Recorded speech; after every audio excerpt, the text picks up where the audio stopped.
Olá, bem-vindos a mais uma conversa aprofundada.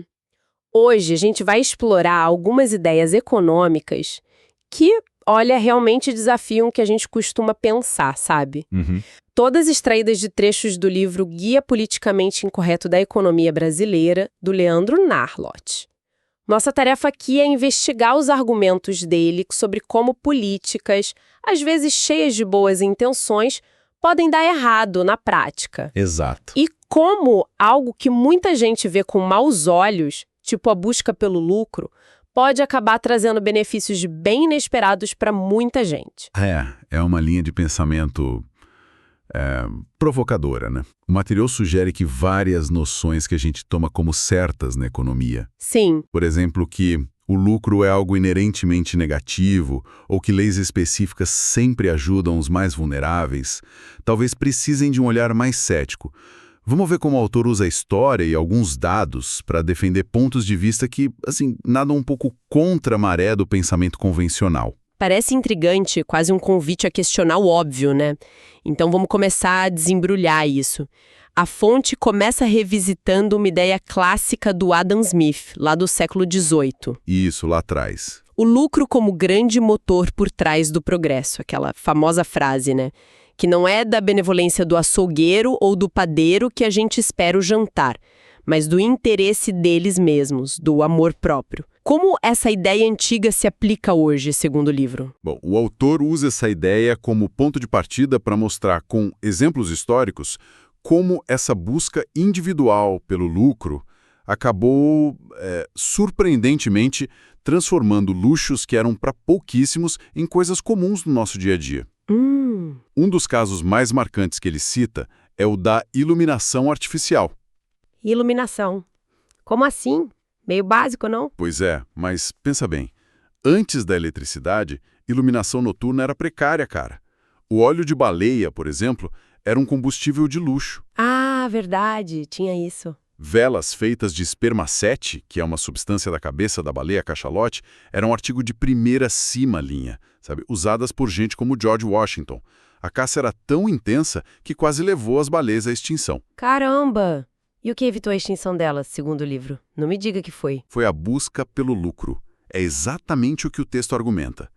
A salvação das baleias teria vindo não de leis ambientais da época, que eram poucas ou inexistentes para isso, mas da descoberta e exploração comercial do petróleo. Sério? Sim, impulsionada por empreendedores capitalistas americanos, como o autor chama, que viram ali uma oportunidade de oferecer uma alternativa mais barata e eficiente para iluminar casas, ruas. Quer dizer, Ou seja, a busca por uma solução lucrativa teve esse efeito colateral ambientalmente positivo.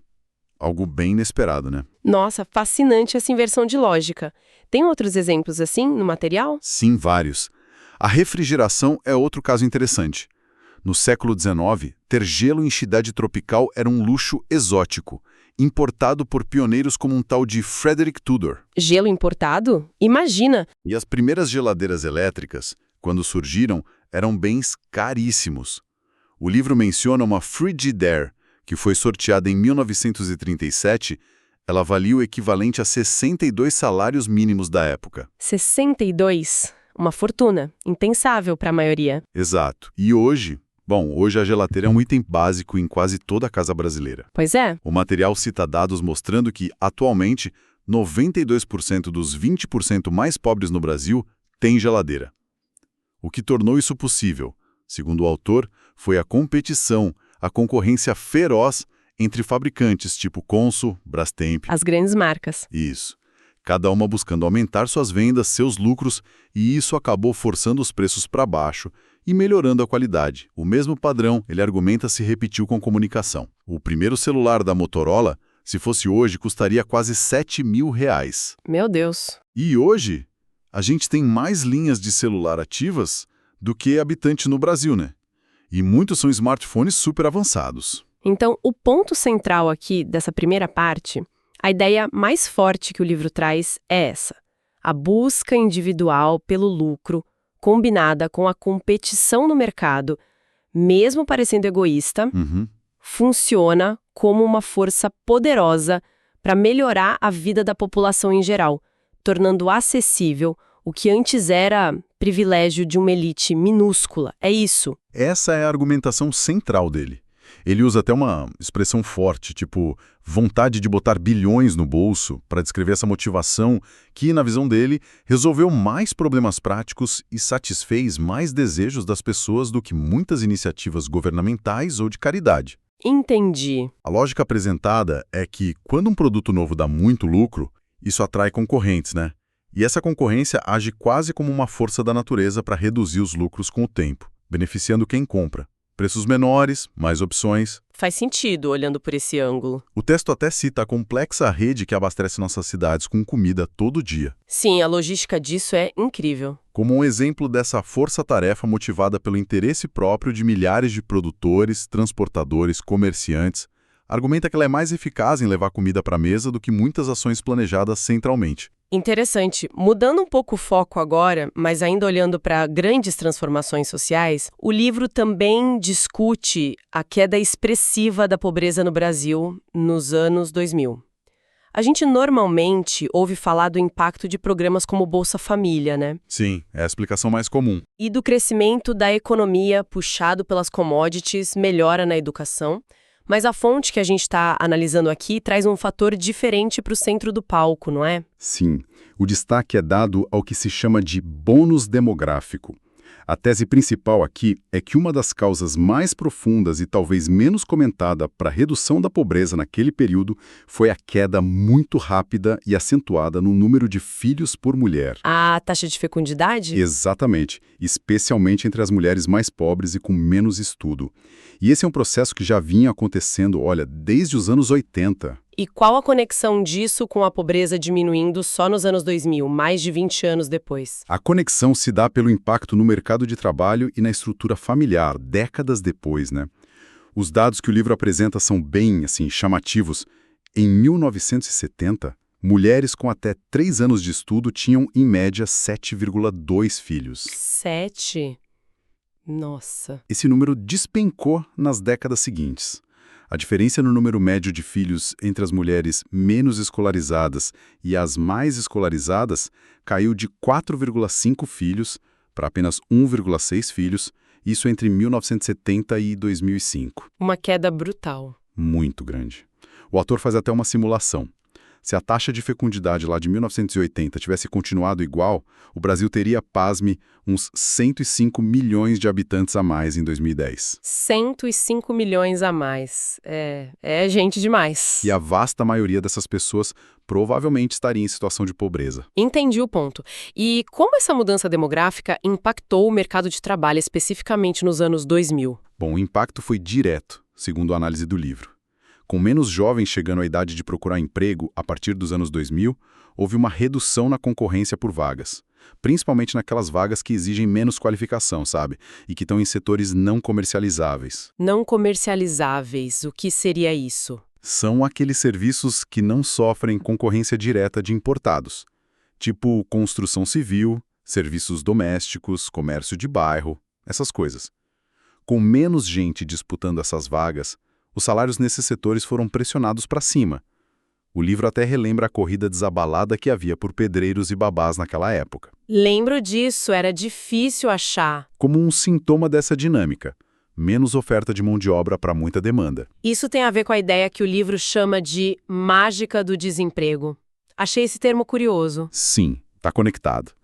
A mágica, entre aspas, seria o fenômeno em que a taxa oficial de desemprego cai, mesmo que a economia não esteja necessariamente criando muitas vagas novas. Como assim? Isso pode acontecer porque o número de pessoas entrando na faixa etária de procurar o primeiro emprego, ali entre 15 e 24 anos, diminuiu ou parou de crescer. Menos gente entrando na fila por emprego ajuda a reduzir a taxa de desemprego, meio que independentemente do ritmo de contratações. Entende? Entendi. A base de comparação diminui. Agora, vamos mergulhar na questão espinhosa da desigualdade.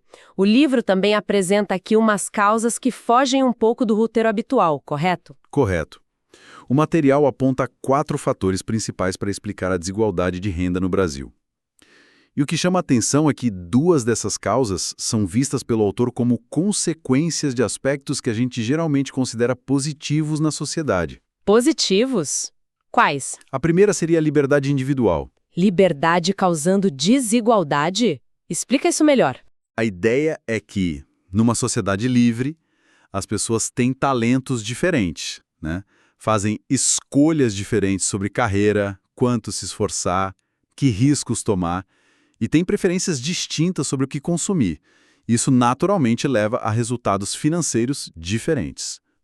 O livro usa exemplos como o sucesso estrondoso de um canal de humor na internet, tipo Porta dos Fundos, que concentra a renda em poucos criadores, ou o fato de a gente estar disposto a pagar muito mais caro para ver um show do Chico Buarque do que de um artista iniciante, desconhecido. Faz sentido. Citando um filósofo, Robert Nozick, o autor afirma que a liberdade perturba padrões pré-estabelecidos de igualdade.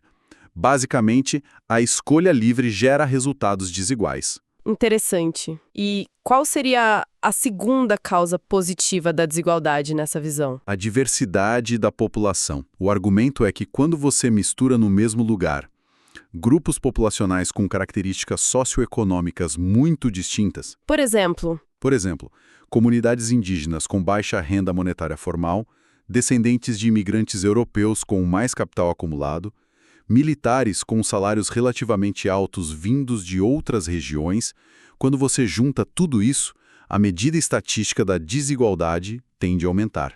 entendi. A própria mistura eleva o índice. Exato. O texto compara cidades, uma tal de São José do Hortêncio, lá no Rio Grande do Sul, descrita como muito homogênea, só descendentes de alemães, praticamente. Certo. Teria um índice de Gini, que é aquela medida que vai de 0, igualdade total, a 1, desigualdade máxima, baixíssimo, menor que o da Dinamarca. Já São Gabriel da Cachoeira, no Amazonas, uma cidade super diversa, com muitos indígenas e uma guarnição militar grande, registraria um dos maiores Ginis do país, perto de 0,80. É um ângulo interessante sobre como a composição da sociedade afeta a estatística, né? E as outras duas causas apontadas no livro? A terceira volta na questão demográfica.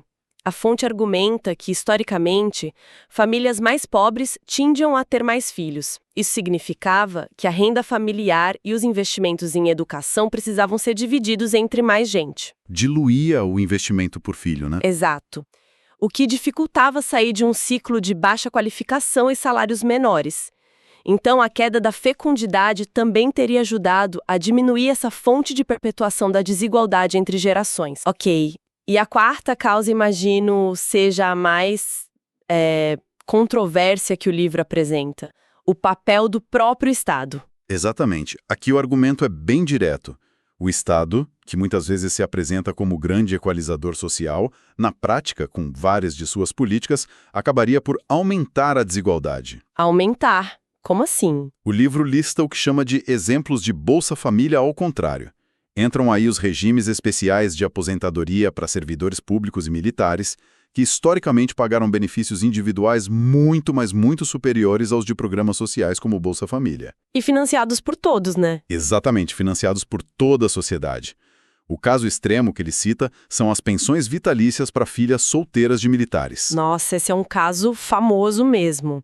O livro também direciona críticas a outros mecanismos conhecidos. Sim, vários são mencionados. O FGTS, por exemplo, é chamado de Bolsa Caixa Econômica. O Fundo de Garantia. Por quê? A crítica do autor é que o rendimento dessa conta, na maioria das vezes, fica abaixo da inflação. Isso corrói o poder de compra do dinheiro do trabalhador ao longo do tempo. O texto chega a calcular uma perda de 88% entre 1999 e 2014. 88%. É muita coisa. Outros exemplos são os empréstimos subsidiados do BNDES, o Banco Nacional de Desenvolvimento. Sim, o BNDES. Apelidados de Bolsa Empresário, que direcionariam recursos públicos a juros baixos para grandes companhias. A alta taxa de interconexão na telefonia, a VUM, chamada de Bolsa Telefonia. E o fenômeno do rent-seeking. Rent-seeking. O que é isso, basicamente? Basicamente, quando empresas tentam lucrar não por serem mais eficientes no mercado, mas por influenciarem o governo a criar regras ou barreiras que as beneficiem e prejudiquem a concorrência. Lobby, né? Entendi. Mudando agora para outro tema quente: leis trabalhistas e salário mínimo. Quase todo mundo vê isso como direitos conquistados, proteções essenciais, né? Mas o livro parece discordar frontalmente. Qual é a linha de argumentação dele? A linha principal de argumentação é que, ao tornar a contratação e principalmente a demissão de funcionários mais caras e burocráticas, A famosa rigidez da CLT. isso, essas leis já acabam desestimulando as empresas a criar vagas com carteira assinada, ou seja, empregos formais. O autor faz até um paralelo com o efeito de aumentar imposto sobre cigarro. Se o preço sobe muito, o consumo tende a cair e pode surgir um mercado alternativo, ilegal. E no caso do trabalho, o mercado alternativo seria? A informalidade, o trabalho sem carteira assinada, sem as proteções legais, mas também sem os custos e a burocracia. Mas essa ideia de que leis mais rígidas geram desemprego vai contra o senso comum de proteção ao trabalhador, né? Como a fonte sustenta essa afirmação? Que tipo de evidência o livro apresenta? Olha, o livro se apoia em estudos internacionais que, segundo ele, mostram uma correlação. Maior rigidez na legislação trabalhista estaria ligada a taxas de desemprego mais altas, e isso afetaria principalmente os mais jovens e os com menor qualificação. Que são justamente quem mais precisa de oportunidade, né? Exato. Teria mais dificuldade para conseguir o primeiro emprego ou para se recolocar. Ele compara nações com regras consideradas mais flexíveis, tipo Estados Unidos e Singapura, que historicamente atraíram muitos imigrantes buscando oportunidades, com países de legislação vista como muito protetora, mais rígida, como Venezuela ou Guiné Equatorial, que se tornaram países de emigração. E sobre o salário mínimo brasileiro especificamente, qual a crítica que ele faz? A crítica principal não é o salário mínimo em si, mas ao valor dele em relação à renda mediana do trabalhador brasileiro. Renda mediana, aquela que divide a população no meio, né? Metade ganha mais, metade ganha menos. Isso. O material cita que em 2015, o mínimo equivalia a quase 70% dessa renda mediana. Esse patamar é considerado alto se você comparar com recomendações internacionais, como a da revista The Economist, que sugeriria algo abaixo de 50%. E qual seria a consequência disso, segundo o livro? A consequência, segundo a análise, seria dificultar a contratação formal de gente com baixa produtividade ou sem experiência, como os jovens, o que poderia ajudar a explicar a chamada geração nem-nem. Jovens que nem estudam nem trabalham. Faz sentido a ligação. É uma hipótese levantada ali. Mas a economia real nem sempre segue a teoria à risca, não é? O próprio livro reconhece isso em algum momento ou ele é categórico? Não, Olá! Não se esquece de se inscrever no canal, ativar também o sininho, deixar aquele joinha no vídeo. Isso ajuda o canal a crescer e isso também ajuda que mais pessoas vejam esse conteúdo. Continue assistindo que o vídeo continua. ele faz essa ressalva importante, sim. Menciona, por exemplo, o estudo muito conhecido dos economistas David Card e Alan Kruger, lá nos Estados Unidos, Eu já ouvi falar desse estudo. que analisou um aumento de salário mínimo num estado e não encontrou o efeito negativo sobre o emprego que a teoria previa naquele caso específico. E no caso do Brasil, o autor admite que o período de forte crescimento econômico e o boom das commodities ali entre 2002 e 2014, mais ou menos, O período Lula, basicamente. isso, provavelmente foram fatores muito mais determinantes para o mercado de trabalho do que o valor do salário mínimo em si.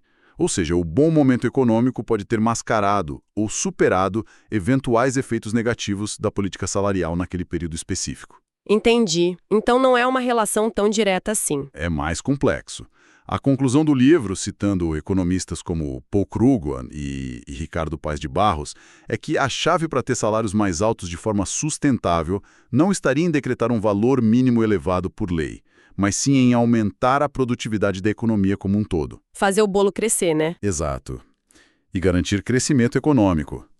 Pautas que, na visão do autor, às vezes ficam em segundo plano do debate público. Certo. Chegando agora à última parte da nossa conversa, o livro traz uma ideia bem interessante de que a história econômica recente do Brasil talvez não seja tão original assim. Ah, sim.